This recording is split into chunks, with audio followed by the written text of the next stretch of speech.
នឹកថ្លៃជានិច្ចអារម្មណ៍មិនភ្លេចពីក្តីស្នេហា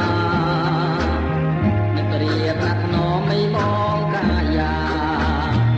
វិចាថាព្រោះរចិនតែក្តីមុំផ្ញើសំបុកទុកចិត្តបងកងដោយរូបរិបោញ៉ាប្រាណនឹងស្រីញ៉ាក្លិនញ៉ាខ្លួនញ៉ាព្រេង